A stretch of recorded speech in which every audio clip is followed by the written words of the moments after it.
Aujourd'hui, comme vous le savez, les villes-mondes ne font plus rien dans leur coin. Elles bâtissent des réseaux de solidarité avec leurs pairs pour s'inspirer les unes des autres, pour échanger des solutions, pour forger des engagements communs, pour construire une voie collective face aux grands problèmes qu'elles doivent résoudre. Il faudra que l'on produise beaucoup moins de paresse. Nous sommes encore dans un système de gouvernance, un système économique et un système financier que je qualifie de paresseux.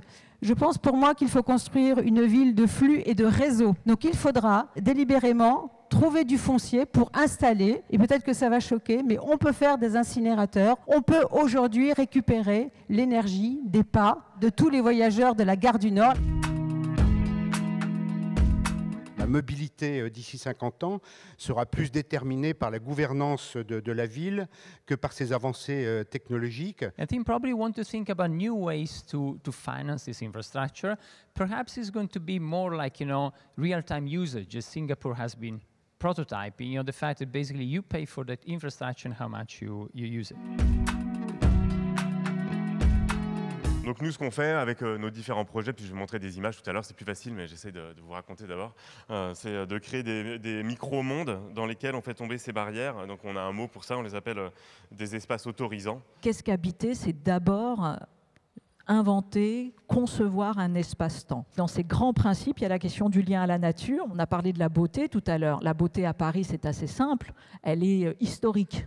Donc, la beauté de demain, de fait, dans des territoires qui sont naissants, c'est une beauté qui ne peut pas être historique. Donc c'est une beauté qu'il faut inventer, il faut modéliser. Et quand je disais qu'il faut modéliser économiquement, il faut modéliser juridiquement. Et donc la question des nouvelles normes de droit, elle est impérative. Et nous avons, je tiens à vous dire, toutes les ressources académiques, intellectuelles, françaises pour penser ça.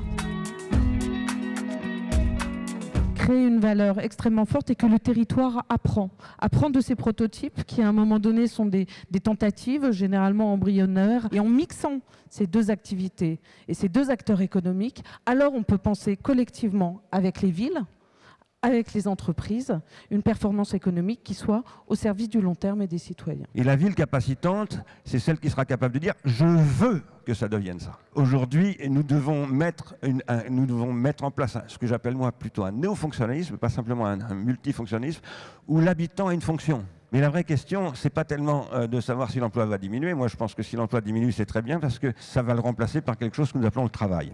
Ce que je veux dire, c'est que la question de demain, c'est de repenser complètement la redistribution de la richesse à travers une autre économie qui n'est plus basée sur l'emploi, parce qu'il est en train de diminuer, mais sur la valorisation du temps libéré par les automatismes pour produire du travail. Un travail qui n'est pas forcément financé par un emploi.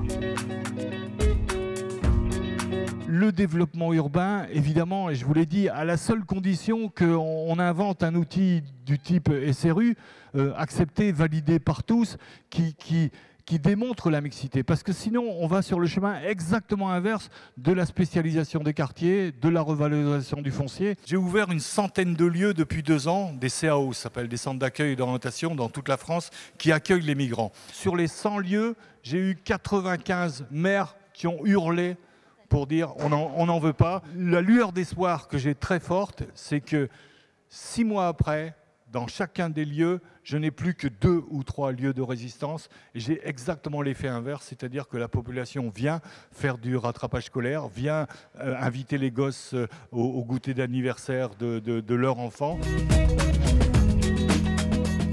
La ville est un espace à explorer. Comment libérer, en particulier les gens qui sont pauvres, de l'esclavage au connu, au familier. Faire, le dire, le droit à toute la cité. Le coworking est quelque chose qui doit être protégé.